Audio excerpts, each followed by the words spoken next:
वंदे मातरम। साथियों, मध्य प्रदेश के अतिथि शिक्षक भाई एवं बहनों को सादर नमन।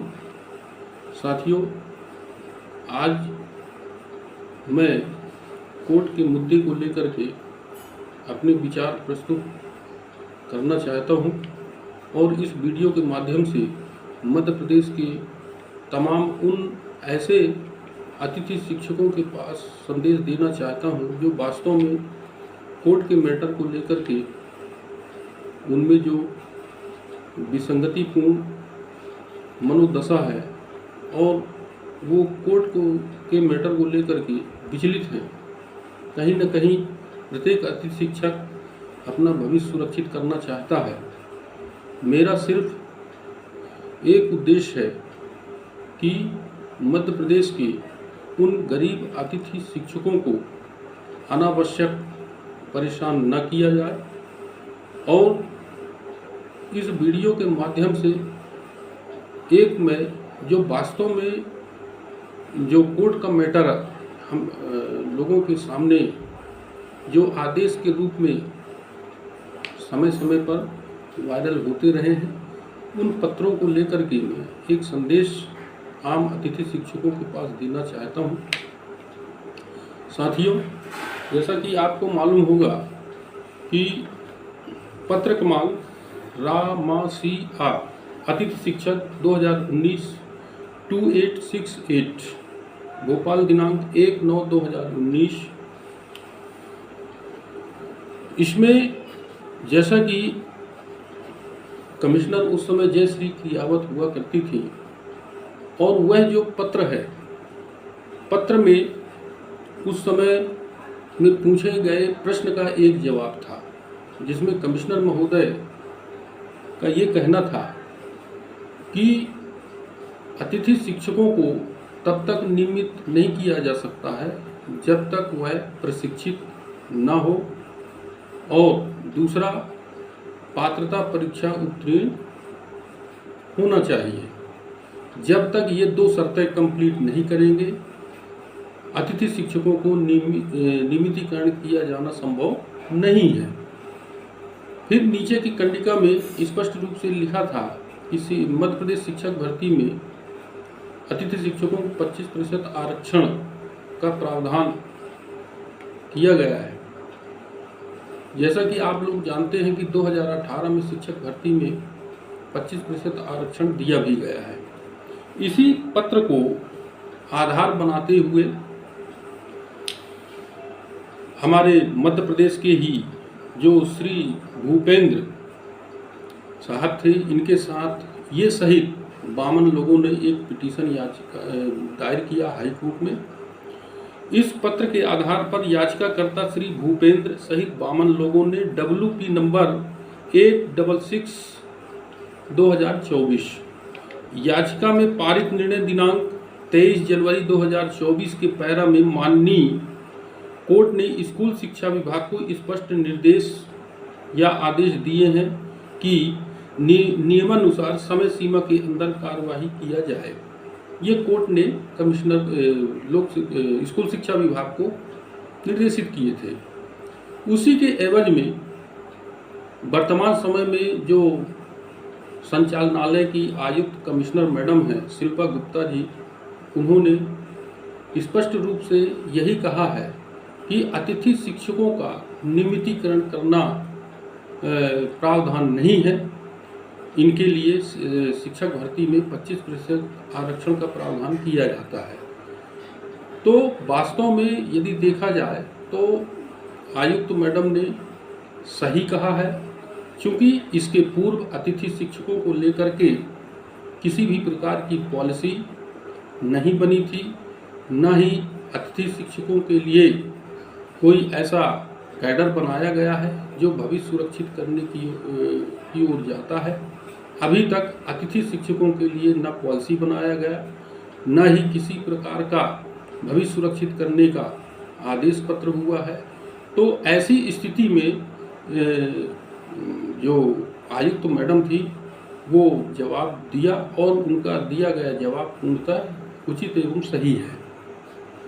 ऐसी स्थिति में हम ये नहीं कह सकते हैं कि स्कूल शिक्षा विभाग ने मना कर दिया है। साथियों, हकीकत आप समझिए ये चीज़ है। आप जानते हैं कि सुप्रीम कोर्ट तक जाने के लिए सबसे पहले हमें हाई कोर्ट का रुख करना रहता है। उस पर क्या डिसीजन होता है, उस डिसीजन के आधार पर हमको सुप्रीम कोर्ट रुख करना होता है। समय समय पर हमारे अतिथि भाइयों ने कोर्ट लगाए हैं और निश्चित रूप से बहुत पूर्व समय से लगे हुए हैं। जैसे मेरा स्वयं बोनस अंक को लेकर के माननीय न्यायालय में विचाराधीन है, उस पर क्या विचार होगा, फिर हम आगे का रास्ता तय करेंगे। तो मैं ऐसे अतिथि शिक्षक जो हितैषी हैं, जो अपने आप को मसीहा मान रहे हैं, ये मायावी से भरे हुए लोग हैं।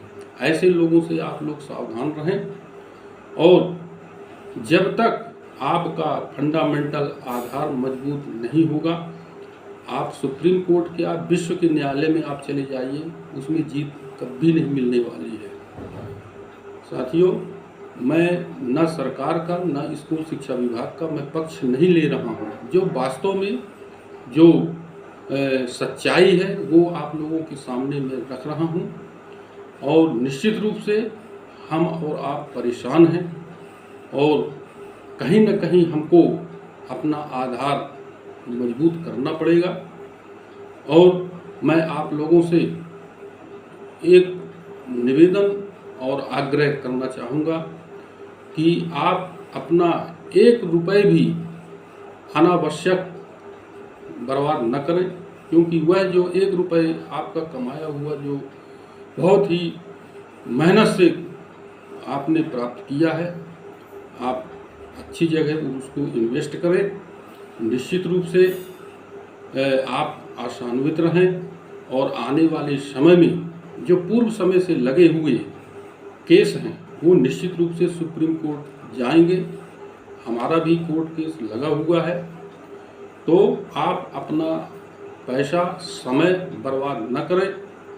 मैं आप लोगों से सिर्फ और सिर्फ इसी संदेश को पहुंचाने के लिए इस वीडियो के माध्यम से आप लोगों को मैं अवगत करा रहा हूं और मैं ऐसे हितैषियों को आगाह करना चाहता हूं कि न्यूज़ चैनलों में डिबेट कर लेना और भावनात्मक दलील रख देना पर्याप्त नहीं होता है। कहीं न कहीं आपको ज़मीनी स्तर से सच्चाई को परखना पड़ेगा और एक गरीब अतिथि शिक्षक के साथ आप छल कपट करने की राजनीति बंद करिए। और मैं निश्चित रूप से ये दावे के साथ कहता हूँ कि जब तक अतिथि शिक्षक का आधार मजबूत नहीं होगा, आप हाई कोर्ट या सुप्रीम कोर्ट में लड़ाई नहीं जीत सकते। इसके पूर्व समय में यदि हम इतिहास का अवलोकन करें तो उमा देवी वर्सेस कर्नाटक सरकार का, चूँकि उस समय एक फैसला आया था, वह जो फैसला था वो कुछ सीमित समय के लिए रहा।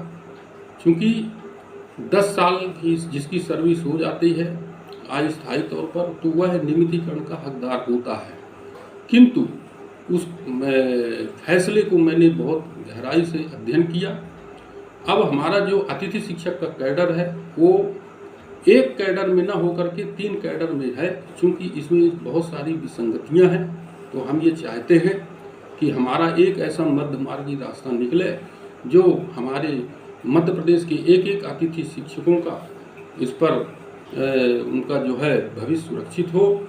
और इसी मैटर पर हम न केवल सत्ता पक्ष को लेकर के बल्कि हम कोर्ट के मैटर को लेकर के भी साथ में चल रहे हैं। और मैं आप लोगों से इसी आशा और विश्वास के साथ मैं अपनी वाणी में कोई विराम देना चाहूँगा। नेक्स्ट अगले वीडियो में हम आरक्षण के मुद्दे को लेकर के भी हम चर्चा करेंगे और उस पर जो है आपके कॉन्सेप्ट क्लियर करेंगे। इसी के साथ ही मैं आप लोगों से आग्रह एक बार फिर निवेदन करूंगा कि आप लोग अपना समय और पैसा अनावश्यक बर्बाद न करें, और जहां किसी भी अतिथि शिक्षक को कहीं कोई दिक्कत है या कोई भी बात समझना है, निश्चित रूप से आप मेरे फ़ोन में बात कर सकते हैं, और जो भी कोर्ट का ऑर्डर चाहिए मेरे पास है। आप निश्चित रूप से मैं समझ सकता हूं कि आप मेरी बात को समझ गए होंगे। साथियों, आपने मेरे विचारों को बड़े ही ध्यानपूर्वक से सुना, इसके लिए आप लोगों को बहुत बहुत धन्यवाद। इसी के साथ ही मैं आपसे अगले नेक्स्ट वीडियो में आरक्षण के मुद्दे को लेकर के फिर चर्चा करेंगे। तब तक के लिए आप लोगों से अलविदा चाहूँगा। मैं अरुणगिरी गोस्वामी, अतिथि शिक्षक संघ मध्य प्रदेश। भारत माता की जय। जय अतिथि शिक्षक संघ मध्य प्रदेश। धन्यवाद।